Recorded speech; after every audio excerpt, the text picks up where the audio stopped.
여러분 안녕하십니까? 라디오 오늘 강재입니다. 영주시의 한 80대 할머니가 손수레에 동전이 가득 실린 상자를 싣고 어려운 이웃을 도와달라며 기부해서 화제입니다. 모두 50만 원에 달하는 동전이었는데요.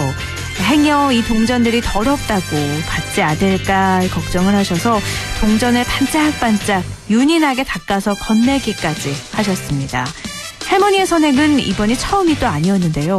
지난 5월에는 50만 원, 12월에는 30만 원, 올 2월에는 30만 원을 또 기부해서 벌써 4번째 기부였다고 합니다. 할머니께서는 부자도 아니었는데요. 기초생활보장수급자로 손자 2명을 키우면서 폐지를 팔아 꾸준히 모아온 돈이었다고 합니다.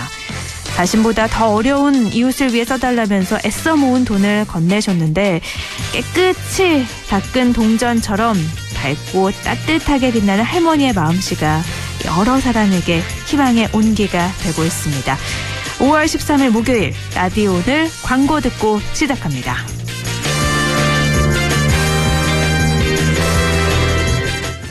관절의 하트, 근육의 하트, 관절의 펭귄이 웃근 캐펜텍 핫. 관절의 쿨해, 근육의 쿨해 하. 관절의 펭귄이 시원 캐펜텍 쿨. 관절염, 근육통의 세계에선 역시 펭귄이 제일 캐펜텍. JLS 사이언스. 자, 따라해보세요.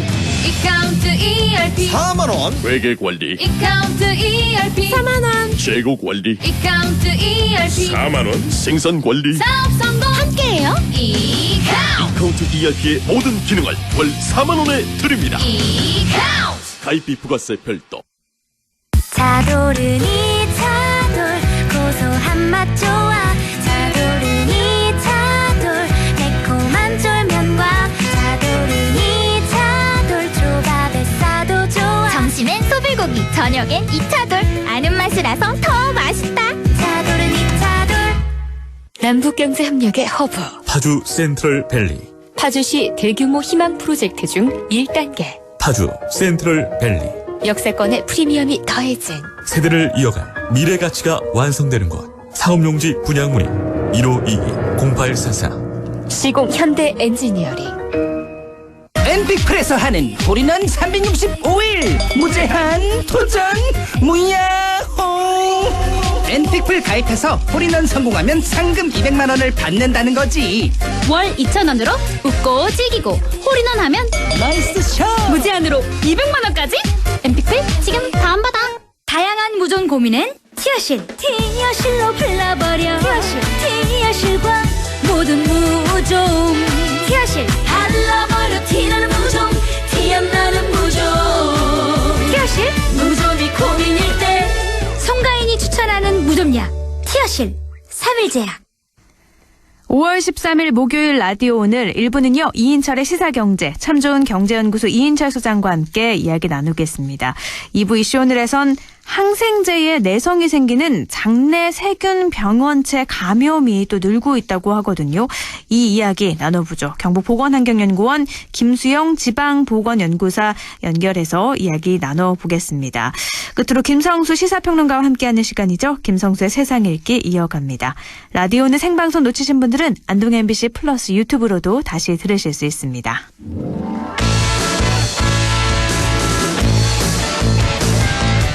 이인철의 시사경제, 경제 이슈 짚어보겠습니다. 참 좋은 경제연구소 이인철 소장입니다. 소장님 안녕하세요. 예, 안녕하세요. 네, 우리나라 가계대출이 1,000조 원 넘었다고 전해드렸었는데 은행권의 가계대출 금리가 계속해서 오름세를 보이고 있다고요? 그렇습니다. 한국은행의 기준금리는 1년째 요지부동입니다. 네. 0.5%를 유지하고 있는데 네. 문제는 이 은행권의 대출금리가 1년 새 1% 가까이 급증한 것으로 나타났는데요. 네. KB국민, 신한, 하나우리 이렇게 4대 시중은행에 최근에 이제 신용대출의 하단 금리를 따져보니 지난해 7월 말보다 0.6%포인트 높아졌고요. 특히 주택담보대출 가운데 혼합형이 있습니다. 이 주택담보대출의 경우에는 무려 0.9%포인트 상승폭이 더 큰데 네. 최고 금리가 주택담보대출임에도 불구하고 4% 중반까지 치솟았다는 겁니다. 자, 왜 이렇게 대출 금리가 오르고 있느냐? 네. 두 가지 요인이 있는데요. 은행들이 빌리는 조달금리, 은행채 발행 금리가 오르고 있다라는 거고요. 네. 여기에 금융당국이 대출 규제 방침을 밝히니까 은행권이 우대금리를 축소하고 있습니다. 이러니까 대출자 입장에서는 금리가 이중고를 나타내고 있는데요. 근데 앞으로 이렇게 이제 인플레이션 기대 심리가 팽배해지면 시장 금리는 더 빠르게 밀어 올릴 수밖에 없는 상황입니다. 그래서 정부가 이제 가계 대출 총량 규제 방침을 밝혔기 때문에 네네. 은행들은 여기다 이제 가상금리까지 더하면서 대출자들의 이자 부담은 더 커질 것으로 보입니다. 지금 은행들이 은행 금리를 올린 이유 중에 하나가 은행채 금리가 올라서라고 말씀을 하셨잖아요. 네. 이 은행채 금리는 왜 오르는 거예요? 은행들도 이제 자본 조달을 위해서 여신 수신금리 외에도 이제 은행에서 발행하는 채권을 발행을 합니다. 네. 이 채권 금리는 시장에서 수요와 공급의 이제 여건에 따라서 바뀌는데 네. 지금은 은행들이 예전에 비해서 예전에는 이제 돈 구하기가 좀 수월했지만 저금리로 네. 그러나 지금은 조금 고금리로 상대적으로 높은 금리를 줘야만 돈을 조달할 수 있다. 이게 전반적인 시중금리 오름세하고 영향이 있습니다. 근데 대출 금리가 그러니까 1%포인트만 올라도 가계 이자 부담이 뭐 수십조 원 이상 늘어난다는 분석도 있더라고요. 그렇습니다. 이게 한국은행의 분석입니다. 네. 지금 앞서서 이제 가계대출 잔액, 은행권만 1,000조 원이 넘었고요. 전체 가계대출 잔액은 지난해 말 기준 1,700조 원입니다. 네. 그래서 한국은행은 지금 가계대출 금리가 1%포인트 오르면, 가계가 이제 추가로 부담해야 되는 이자 부담만 11조 8천억 원이라는 겁니다. 이 이자 부담의 절반가량이 누구한테 쏠리느냐? 저소득층과 중산층이 집중이 되어 있습니다. 네. 그러나 자영업자 타격이 굉장한데요. 지금 한은이 추산하고 있는 국내 자영업자 대출 규모만도 700조 원이 넘는데 이들 역시 대출금리 인상에 따른 추가 이자 부담은 배가 될 수밖에 없는 상황입니다. 이러다 보니까 앞으로 이제 본격적인 인플레이션 기대 심리가 시장 금리를 더 빠르게 올리고 또 정부가 가계대출 규제 방침을 밝혔기 때문에 은행이 이제 우대금리를 축소하는 방식으로 금리를 사실상 올리게 되면 이런 이자 부담이 뭐 가계의 소비 여력은 줄이고 또 경기는 또 경기 회복의 발목을 잡는 악순환의 고리가 이어지는 게 아니냐라는 우려가 나오고 있습니다. 코로나19 때문에 자영업자들이 워낙에 어려우니까 저금리로 대출 많이 해줬었잖아요. 그러면 이 부분도 금리가 좀 오를 수 있는 건가요? 이미 받았던 거는 아마 대부분 이제 고정금리 대출이었기 때문에 네네. 정책금리는 대부분 오르지 않습니다. 지금 말씀드린 건 우리나라 대출의 한 70%가 변동금리입니다. 네. 변동금리라는 건 시장의 금리 변동에 따라서 이자가 그대로 오르거나 내릴 수 있기 때문에 네. 이런 변동금리 대출이 위험하다는 겁니다. 주택담보대출의 상당수가 변동금리죠. 앞서 말씀드렸습니다만 네. 72% 정도로 추산이 됩니다. 그러면 그만큼 타격이 클 텐데요. 그럼 금리 인상을 좀 막을 수 있는 방법은 없나요? 금리 인상을 인위적으로 막을 수 있는 방법은 없고요. 네. 금리 인상이라는 게 이제 시장에 풀린 유동성과 그리고 지금 미국도 보면 경기가 빠르게 회복이 되면서 네네. 그동안 코로나19 때문에 풀었던 돈을 이제 점차 회수해가는 긴축을 할 수밖에 없습니다. 이렇게 네. 되면 금리는 더 오릅니다. 지금까지 수년간 놀았던 이제 제로금리 시대가 거의 종말을 구하고 있다라고 보시면 됩니다. 이주열 한국은행 총재가 지난주였나요? 경기가 회복하고 있고 또 물가 상승률도 높아졌지만 기준금리 인상은 시기상조다 이렇게 했잖아요. 이런 발언과는 별도로 은행 금리는 어쩔 수 없이 올라가는 거군요. 중앙은행의 의지와 상관없이 네네. 지금 시중의 실제 금리가 오르고 있고요. 또 10년 만기 국가가 발행하는 국고채 금리가 뭐 우리나라뿐 아니라 미국도 오르고 있습니다. 네. 이런 걸 역행할 수 있는 방법은 사실상 없죠. 아이고, 그러면 가계대출이 심각한 상황에서 이제 가계 부담이 더 커질 것 같은데, 근데 코로나19 충격이 또 저소득층의 소득 감소가 또 이렇게 고소득층보다, 그러니까 저소득층의 충격이 더 크다는 결과도 있죠. 그렇습니다. 우리 사회 가장 큰 고민이 뭐냐면 바로 이제 이 양극화 문제인데요. 네. 코로나19가 양극화를 더 심화시키고 있다는 겁니다. 빈익빈 부익부를 더 자극하고 있는 상황인데요. 한국은행이 이제 코로나19가 가계소득 불평등에 미친 영향이란 보고서를 내놨습니다. 네. 이게 이제 코로나가 본격화됐던 게 지난해 2분기 아니겠습니까? 네네. 2분기부터 4분기까지 소득 하위 20%에 해당하는 1분기 가구의 평균 소득 얼마나 줄었느냐? 무려 17%가 줄었습니다. 엄청난 거죠. 두 자릿수가 줄어든 거죠. 네. 그런데 다른 분위는 어떠냐? 바로 다음 단계가 2분위인데 소득 하위 40% 계층이죠. 여긴 5.6% 감소했습니다. 네. 하위 소득 하위 20%가 3배가 넘게 소득 감소율이 더 크다라는 거고요. 3분위, 4분위, 5분위는 감소폭이 1에서 3%입니다. 자, 이러다 보니까 이런 이제 소득 불균형이 이제 전염병으로 인해서도 더 확대가 되고 있는데 이런 이 불평등 원인이 확대된 건 두 가지입니다. 일단은 고용 충격, 네. 일자리를 잃었다는 겁니다. 일자리를 잃지 않고 계속 이제 일자리를 유지하고 있다고 하더라도 소득 충격, 근로소득이 줄어들고 있다는 겁니다. 네. 그만큼 이제 실직이 저소득층의 소득 감소에 영향을 미치고 있다라는 분석이 나오는 대목입니다. 이런 위기가 한번 딱 올 때마다 이렇게 소득 불평등은 더 커지는 것 같은데 이번에 특히 고용이 불안정한 임시 일용직 또 양육 부담이 큰 여성 가구 타격이 컸다고요? 맞습니다. 지금 이제 코로나 이후에 소득 1분위 그러면 소득 하위 20% 가운데 정말로 대면으로 일해야만 하는 종사자들을 보게 되면 그런 이제 자영업한 가구 수가 한 29%가 줄었어요. 네. 그리고 여성 취업 가구는 23% 줄었습니다. 자, 이 말은 뭐냐? 코로나19가 이렇게 임시직, 일용직 아니면 자녀를 둔 여성 가구주가 대부분 직장을 잃거나 직장을 유지한다 하더라도 소득이 큰 폭으로 줄었다는 겁니다. 자, 이런 것들이 네. 고착화되지 않도록 하는 게 이제 필요한데요. 자영업자들의 경우에는 이제 이런 이제 비대면 상황이 계속해서 이어질 경우 추가적인 문을 닫을 수밖에 없는 상황이고요. 또 자녀를 두고 여성 가구의 경우에는 경력 단절이라는 문제가 더 심화되면 네. 소득 불평등은 더 악화시킬 수 있는 만큼 이 부분에 대한 정책적 대응이 필요하다라는 제언입니다. 소득 불평등은 항상 나오는 얘기였잖아요. 근데 코로나19로 인해서 더 심해졌는데 그럼 이런 경력 단절 여성들 또는 소득 하위 20%인 사람들에게 소득을 좀 늘릴 수 있는 정책은 어떤 것들이 있을까요? 지금도 보면 이제 기본소득 논의서부터 아니면 이제 이런 자영업자의 손실을 어디까지 보상해 줄 건가에 대한 논의가 국회에서 본격적으로 이루어지고는 있습니다. 네네.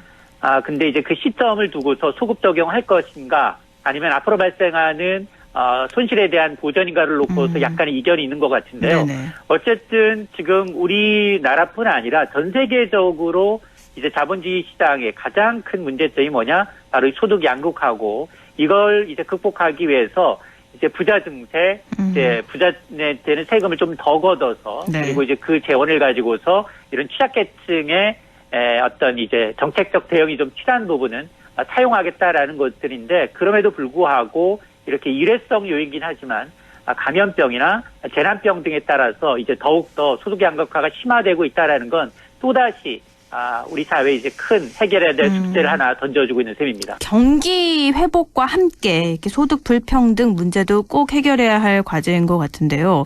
미국으로 좀 넘어가 보면 미국의 바이든 행정부가 글로벌 반도체 대책회의를 다음 주에 여는데 여기에 삼성전자를 또 초청했어요. 그렇습니다. 바이든 행정부가 한 달 만에 삼성전자를 또 소집합니다. 오는 20일입니다. 현지 시간으로. 네. 글로벌 반도체 공급 부족 대책회의를 열겠다라는 겁니다. 아마 지난달 12일에 한 번 열렸으니까 이번에 두 번째 회의인데요.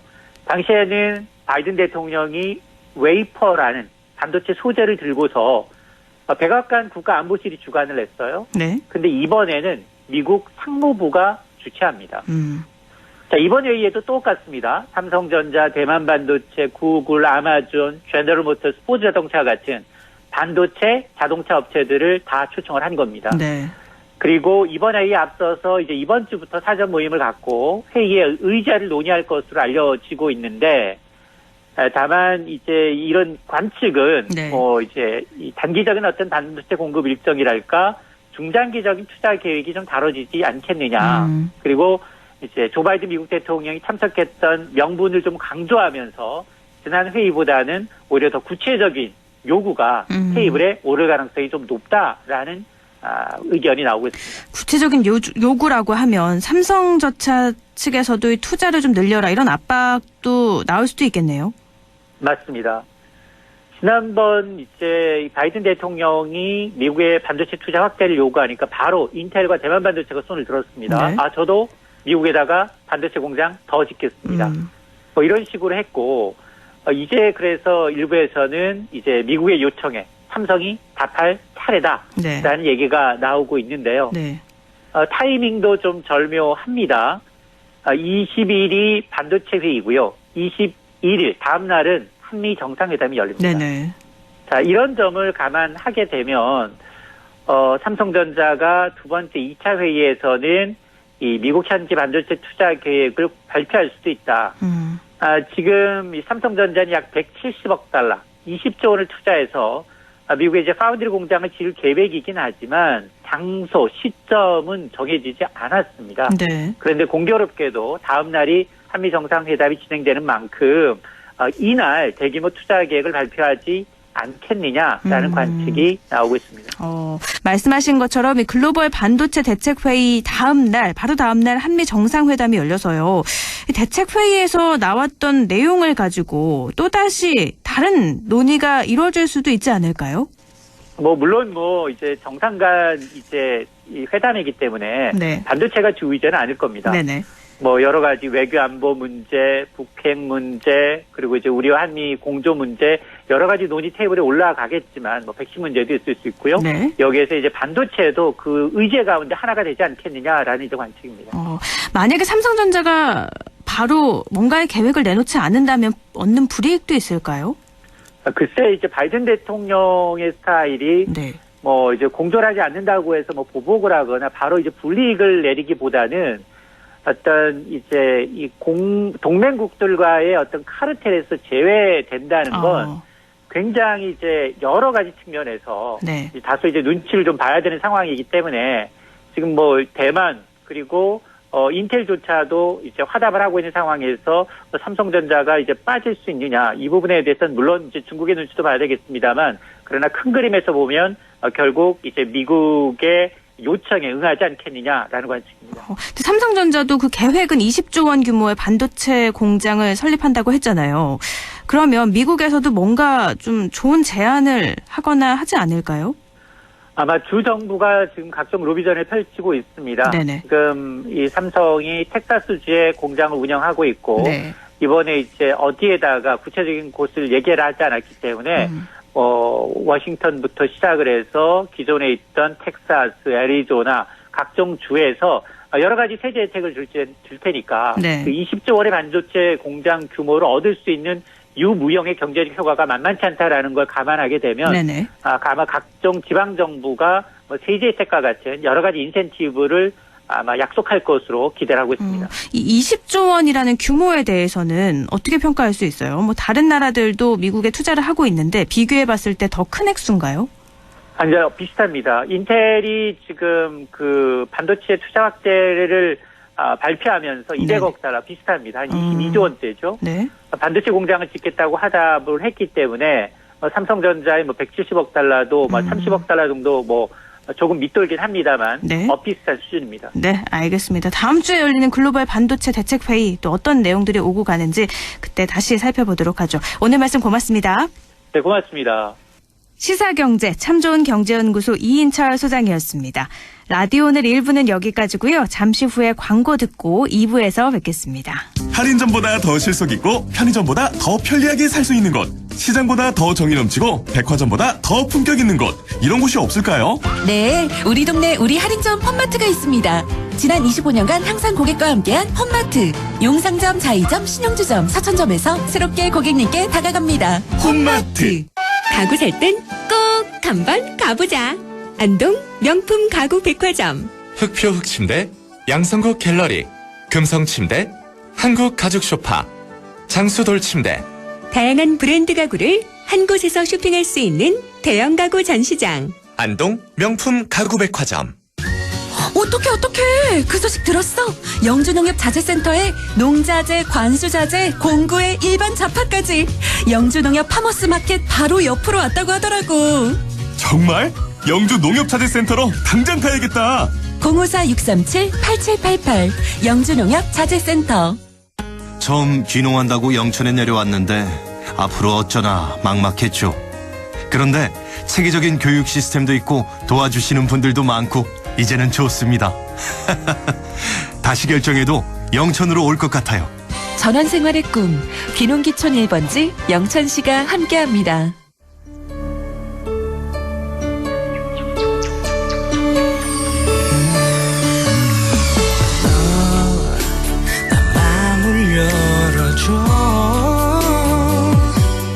다가가 나 속삭이도록 언제나 내 생각으로 행복해야 해요.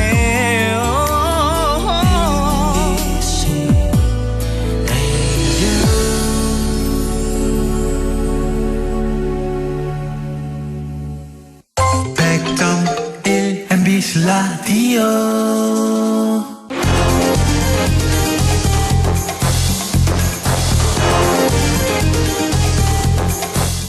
여러분께서는 지금 시사정보 프로그램 라디오 오늘을 듣고 계십니다.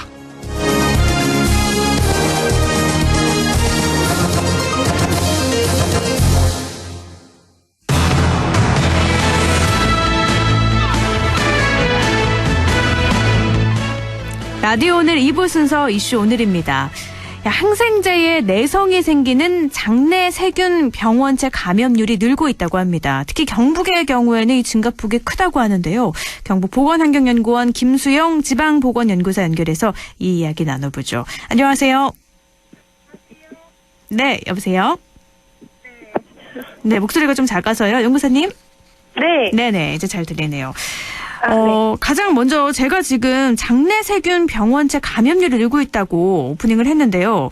우선 이게 내성 감염증, 카바페넴 내성 감염증이라고 하던데 이게 뭔가요? 먼저 카바페넴이랑 항생제에 대해서 말씀드려야 할 것 같습니다. 네. 페니실린과 같은 항생제 일종인데 일반적인 항생제가 치료제로서 역할을 못할 때나 한 단계 더 정밀한 감염증 치료가 필요할 때 주로 사용하는 최후의 보루와 같은 항생제로 알려져 있습니다. 네. 이러한 카바페넴 계열 항생제의 내성을 가지고 있는 장내 세균을 영어로 CRE라고 부르는데 네. CRE균에 의해 발생되는 감염 질환을 카바페넴 내성 장내 세균 속종 감염증이라고 합니다. 너무 길죠? 네, 어렵네요. 네. 네, 줄여서 CRE 감염증이라고도 부릅니다. 현재 감염병 예방법에 의해 전파 가능한 감염병으로서 24시간 이내에 신고하여야 하고 격리가 필요한 제2급 법정 감염병으로 분류되어 있습니다. 그러니까 이게 항생제라는 게 우리 몸에 안 좋은 세균 번식을 억제하거나 죽이는 치료약이잖아요. 그런데 네, 이 약을 써도 안 된다는 거죠? 네, 그렇습니다. 들지 않는 게 바로 카바페넴 내성 감염증이라는 건데 근데 일반적으로 항생제 치료제가 안 될 때 써야 되는 거면 더 위험하다는 말 같기도 하거든요. 이 카바페넴 내성 감염증, 그럼 왜 발생하는 거예요? CRE 감염증이라고 줄여서 말하겠습니다. 네. 네, CRE 감염증은 크게 두 가지 이유로 발생한다고 볼 수 있습니다. 첫 번째는 항생제 오남용으로 인해 지속적인 항생제 노출로 장내 세균이 유전자 변이를 일으켜 내성을 가지는 경우가 있고 두 번째는 이미 카바페넴 내성 장내 세균을 가진 환자와의 접촉으로 인해서 CRE균을 획득하는 경우에 발생할 수가 있습니다. 내성을 가진 세균은 다른 정상 세균에게도 내성 정보를 전달하여 항생제 내성균이 몸 안에 확산하게 되는데 결국 예전에 듣던 항생제가 효과가 전혀 없게 돼서 좀 더 대응력 있는 또 다른 항생제를 사용해야 하는 문제가 생깁니다. 네. 심각한 것은 카바페넴계 항생제는 다른 항생제가 잘 듣지 않을 때 주로 사용하는데 카바페넴계 항생제에서도 내성이 있는 장내 세균으로 인한 감염증이 생긴다 하면 더 이상 사용할 수 있는 항생제가 없어 결국 사망에 이르고 더 큰 문제가 발생하게 됩니다. 그러니까 항생제가 안 된다는 건 심각한 문제인 거잖아요. 네. 두 가지 이유를 꼽으셨어요. 하나는 항생제 오남용. 그러니까 너무 네. 많이 항생제를 먹다 보면 이게 어떻게 잘 들지 않는 거고, 두 번째는 또 이미 이 CRE에 감염된 사람과 직간접적으로 접촉을 하면 발생할 수 있다고 했는데, 그럼 어떤 접촉으로 이게 발생을 하나요? 주로 그 병원에 갔을 때 병원체 보유자와 직접적으로 접촉할 수도 있고 병원 내에 오염된 기구나 물품 등을 손으로 만진 뒤에 그 손 위생을 철저히 하지 않았을 경우에 경구 감염으로 되는 경우가 많습니다. 입을 통해서도 이렇게 감염될 수 있는 거군요. 네. 근데 최근 3년 동안 경북에서 이 CRE 감염증 환자가 늘고 있다고 하던데요. 네, 그렇습니다. 경북이랑 전국에서 모두 지속적으로 CRE 감염증 환자가 증가하고 있는 것으로 나타났습니다. 네네. 네, 최근 3년간 경북 도내에서 2018년에는 265건, 2019년에는 476건이고 2020년에는 611건으로 지속적인 증가 추세를 보이고 있고요. 네. 전국적으로도 2018년에는 11,000여 건에서 2020년에는 17,000여 건으로 크게 늘었습니다.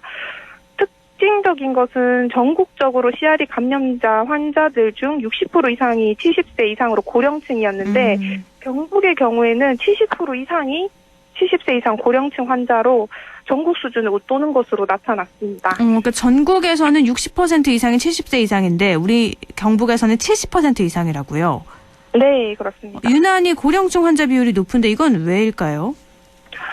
아무래도 경북 같은 경우에는 인구의 노령화 때문인 것으로 보이고 또 다른 이유로는 70세 이상 고령층일 경우에는 요양병원 장기 입원 환자가 많아서 원내 감염에 취약한 환경에 노출되어 있습니다. 네. 그래서 고령의 기저질환이 있는 환자의 경우에 면역력이 많이 약하기 때문에 70세 이상 고령층 환자의 CRE 감염 비율이 큰 것으로 생각됩니다. 그리고 최근 요양병원의 CRE 감염증 신고건 비율 또한 2018년에 4%였는데 2020년에 10%로 증가돼서 요양병원이 CRE 감염증에 대한 신고 인식 향상으로 인하여 고령층 CRE 감염증 환자가 좀 더 증가한 것으로 보입니다. 이 CRE 감염증이 이번에 생긴 건 아닌 거죠? 예전부터 있긴 했는데 최근 들어서 급증하고 있는 거죠? 네, 최근에 더 급증하고 있습니다. 근데 항생제를 어떨 때 쓰죠? 세균에 감염됐을 경우에 세균을 이제 없애기 위해서 항생제를 주로 쓰고 있습니다. 염증이 생겼을 때도 쓰죠. 네. 네네. 대표적으로는 주로 알고 계신 것들이 페니실린계 항생제들이 대부분인데 그 페니실린계 항생제들이 잘 듣지 않을 때 카바페넴 항생제로 주로 세균을 치료하고 있습니다. 그러니까 최후의 항생제라는 말씀이신 건데요. 이 최후의 항생제도 들지 않는다. 이러면 정말 엄청난 문제인 거잖아요. 앞서 말씀드렸듯이 카바페넴 항생제의 내성을 나타낼 경우에는 이미 여러 계열의 항생제에 동시적으로 내성을 나타내는 경우가 많습니다. 그래서 더 이상 치료 가능한 항생제가 거의 없는 상태를 의미하는데요. 이러한 다제 내성균을 슈퍼박테리아라고도 부르고 있습니다. 강력한 항생제에도 저항할 수 있는 카바페넴 내성 장내 세균은 요로감염이나 폐렴, 폐혈증, 위장감염 등 다양한 감염증을 유발시키고도 항생제에 대한 내성 때문에 치료하지도 못하게 돼서 큰 문제가 되고 있습니다. 심각한 문제인데요. 그러면 카바페넴 내성 감염증의 전파력은 어느 정도나 되나요? 전파력은 주로 병원 내 병원체 보유자와의 접촉이나 병원 내 오염된 기구, 환경 표면 등을 이제 만졌을 경우에 경구 감염으로 되는 경우가 많은데, 카바페넴 내성 장내 세균 중에서도 카바페넴 항생제를 분해하는 효소를 가지는 그런 장내 세균이 있습니다. 이런 균 같은 경우에는 내성 유전자를 다른 정상 세균에게도 전파할 수 있기 때문에 멀쩡한 정상 세균까지 내성을 가지도록 함으로 전파력이 훨씬 높아질 수 있습니다. 네네. 네, 의료기관 내에서 전파된 균이 의료진을 감염시킬 수도 있고 의료진을 통해 다른 환자에게도 감염시킬 수 있으므로 원내에서는 특히 손의 위생과 물품 소독 등 감염 관리를 철저히 하는 것이 중요할 것 같습니다. 네, 이 카바페넴 내성 감염증이 그러면 확산되는 거 좀 막아야 될 텐데 어떤 점을 유의하면 좋을지 알려주시면 도움이 될 것 같아요. 네, 같은 병원, 같은 병동 환자나 의료진 등의 집단 감염될 우려가 커서 의료기관 원내 감염 방지가 가장 중요합니다. 네. 그래서 CRE 환자는 1인 격리실 격리 또는 코호트 격리되어 치료를 받게 되어 있고요. CRE 환자와 접촉한 모든 것들은 살균 소독하는 것이 확산 방지에 큰 도움이 되고 있습니다.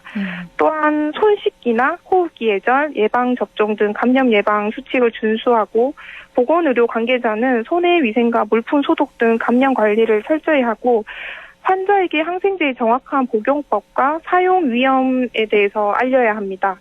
사회적으로는 항생제 내성균의 확산 방지를 위해서 사람뿐 아니라 양식, 어류, 축산물에 대한 적절한 항생제 사용과 병원체 인체 감염 관리 인프라 구축, 의료기관 표준 예방 지침 준수 등을 실천해야 합니다.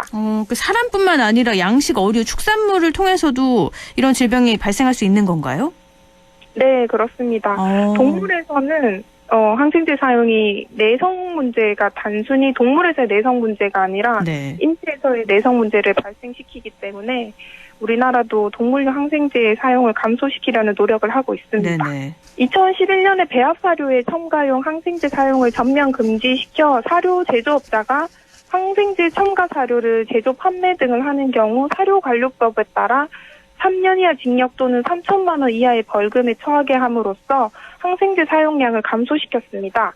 2013년에는 수의사 처방제 도입 등 내성 확산 방지를 위해 다양한 노력을 기울이고 있습니다만 가축에서 치료 예방용으로도 아직 많이 쓰이고 있어 오남용에 대한 주의가 필요한 상황입니다.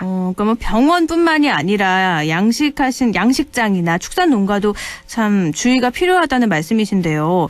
그러면 네. 일상생활 중에도 이 감염증을 예방하기 위해서 어떻게 할 수 있는 방법이 있을 것 같아요. 안전수칙 같은 게 따로 있을까요? 네, 평소 우리가 실천할 수 있는 방법은 의사 처방대로 정확하게 항생제를 복용하기, 항생제를 다른 사람과 나눠 먹지 않기, 남겨둔 항생제를 임의로 먹지 않기, 감염병 예방을 위해 손 씻기 등 철저한 위생 관리를 하는 것입니다. 네. 앞으로 경북보건환경연구원에서도 병원이랑 보건소랑 연계하여 항생제 내성 발생을 계속적으로 모니터링하면서 신속 정확한 확인 검사로 항생제 내성균 집단 감염 예방 등 도민 건강 보호에 최선을 다하겠습니다. 그러니까 이전에 약 그만 먹다가 중단하다가 그냥 남긴 약 똑같은 증상이 있으면 다시 먹기도 하잖아요. 근데 그런 거 절대 하면 안 된다는 말씀이신 거죠? 네, 절대 하면 안 됩니다. 네네. 아마 청취자분들도 한 번쯤은 그런 경험 있으실 수도 있는데 절대 그러면 안 된다는 것 오늘로 다시 한번 상기해야 될 것 같습니다. 네, 오늘 말씀 고맙습니다. 네, 감사합니다. 경북보건환경연구원 김수영 지방보건연구사와 함께 장내 세균 병원체 감염률에 대해서 알아봤습니다. 라디오 오늘에서는 청취자 여러분의 참여를 기다리고 있습니다. 우리 지역에서 발생한 사건 사고 소식이나 함께 토론하고 싶은 내용을 안동 MBC 홈페이지 라디오 오늘 게시판에 올려주시기 바랍니다. 전화와 문자 참여도 하실 수 있습니다. 전화는 851국에 7191번, 문자는 샵 0913번으로 보내주시면 됩니다. 문자는 단문 50원, 장문 100원의 정보 이용료가 있습니다. 여러분의 많은 참여 바랍니다.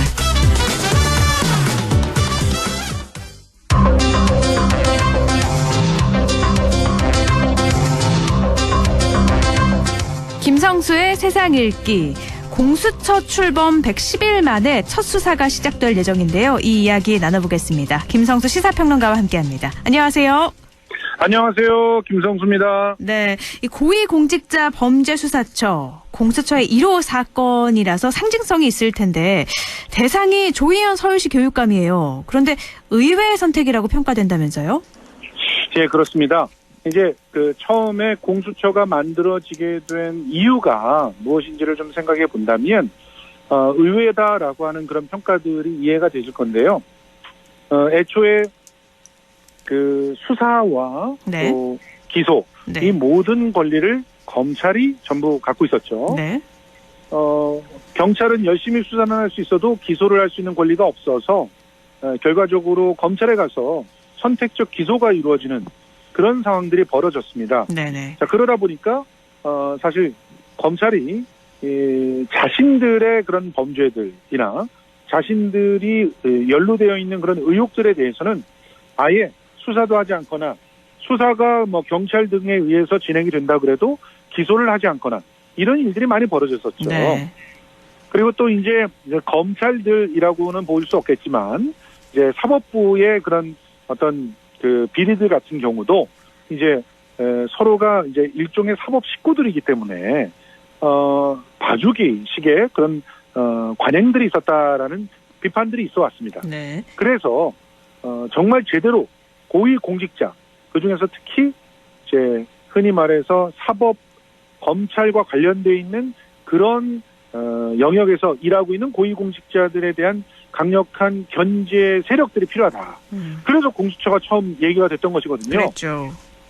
그런데 지금 현재 그 1호 사건을 조희연 교육감의 특별 채용 의혹 사건을 선택을 했습니다. 네. 그러다 보니까 교육감이라고 하면은 이건 선출직 공무원이에요. 그러니까 지금 이 공수처가 애초에 나왔을 때는 선출직 공무원들은 선출이라고 하는 과정을 통해서 또 일종의 심판을 받게 되죠. 네. 그 사람이 의혹이 있었다거나 비리가 있었다거나 이렇게 되면 사법적인 처리를 통해서도 심판을 받지만 그런 사법적인 영역에서 심판받지 못한다고 하더라도 선거를 통해서 탈락이 된다거나 하면서 한 번쯤 걸러질 수 있는 그런 기본적인 장치가 마련이 돼 있는 것인데 네네. 검찰, 판사 이런 사람들은 사실상 한번 그 검사가 되고 한번 판사가 되면 아주 정말 부도덕한 일이 발생하기 전에는 그 직위를 박탈당하지 않는단 말입니다. 네네. 자, 이렇게 되니까 또 그 자신들의 일이 끝난 다음에는 또 전관의 예우 등등이라고 하는 그런 관행을 통해서 또 변호사로서 또 부와 권력을 다 가지게 되는 그런 상황이 벌어져서 그들에 대한 그 수사를 하는 것이 공수처의 설립 취지라고 볼 수가 있는데 좀 엉뚱한 선택을 한 게 아니냐 이런 얘기들이 나오고 있는 것이죠. 그럼요. 먼저 공수처 1호 사건의 개요부터 좀 짚어볼까요? 개요는 굉장히 간단합니다. 사실 지금 전국교직원 노동조합에 속해 있었던 교사들 같은 경우는 애초에 정교조가 출발할 때부터 완전히 합법적인 조직이 아니었던 시절이 있었죠. 네. 그때 당시에 민주화를 위해서 많은 희생들을 했었고 그리고 합법화된 이후에도 사실 권위주의 정부와는 척을 진 그런 모습들을 많이 보였습니다. 네. 그러다 보면서 그 일종의 그 권위주의 정부에 의해서 규정되기로는 정치적인 투쟁이라고 볼 수 있어요. 네. 그런 정치적인 투쟁들을 하다가 교사는 공무원인데 어떻게 이런 정치적인 활동을 할 수 있느냐라는 그런 이유를 붙여가지고 해고를 시켜서 네네. 교육 현장에서 쫓아내버린 그런 교사들이 상당히 많았죠. 네네, 그렇죠. 그런데 사실 이 내용은 전 세계적인 어떤 법치적인 측면에서 보면은 상당히 후진적인 그런 작태라고 볼 수가 있습니다. 실제로 ILO 같은 그런 국제 노동기구에서도요. 네. 교사든 공무원이든 집회 결사의 자유가 보장이 되어야 되고 그리고 특히 정치적인 어떤 견해를 가질 수 있게끔 하고 또 정당에 가입할 수 있도록 해야 된다라고 하는 것을 명기하고 있고 이것을 대한민국이 받아들이라고 심지어 압박도 하고 있어요. 네. 그런데 우리는 교사가 정치적인 행동을 했다라고 하는 그런 이유로 해고가 되어도 그것이 마치 당연한 일인 것처럼 취급을 받고 있었다는 것이죠. 네. 최근 들어서 이런 부분들이 뭐 헌재 등가 뭐 이런 곳에서 논의가 되면서 이제는 집회 결사의 자유뿐만이 아니라 정치적인 어떤 정당에 가입한다거나 하는 것들도 허락을 해줘야 되는 게 아니냐라는 논의들이 좀 진행이 되고 있는 상황이지만 아직까지 이제 헌재에서 마무리로 이렇게 결론이 난 사안은 정당 가입이 불가능하다라고 하는 것이거든요. 네. 이제 그런 맥락 속에서 이해를 하시면 지금 이 교사들은 교육 현장으로 사실 돌아갈 수 있는 그런 상황인데도 법적인 혹은 헌법의 해석적인 측면들이 미비하기 때문에 돌아가지 못하고 있었던 상황이었다는 것을 아실 수가 있을 겁니다. 네. 이럴 때 이제 조희영 교육감은 그것을 공채라고 하는 그런 형식을 통해서 교사의 자격이 있다는 걸 확인을 하면서 다시 교사로 채용할 수 있는 길을 열어준 거거든요. 네네. 그런데 이거를 특별 채용의 형식으로 이루면서 특정한 사람들을 찍어서 다시 교사직을 할 수 있게 해줬다라고 해서 이것을 직권남용이라고 본 것입니다. 네. 그래서 이제 거기에 대한 논란이 벌어지고 있는 것이죠. 그러니까 부당하게 해직된 교사를 특별 채용했다. 교육감의 권한으로 이거를 수사한다는 건데 무리한 수사라는 주장도 있죠. 그렇습니다. 지금 이 성격상 글로벌 스탠다드에 맞게 일이 진행됐다면 애초에 교육 현장에서 해고가 될 리 없는 사람들이었던 거고요. 네. 그리고 이제 헌법재판소의 이제 판결에서도 그들이 집회 결사의 자유를 가진다라고 하는 거에 대해서는 헌법적 권리다라고 부정하지 않고 있거든요. 네네. 그런데 그들의 행위가 정치적인 행위였다라고 하는 애매모호한 그런 상황 때문에 사실 지금까지도 교육 현장에 돌아가지 못하고 있었던 겁니다.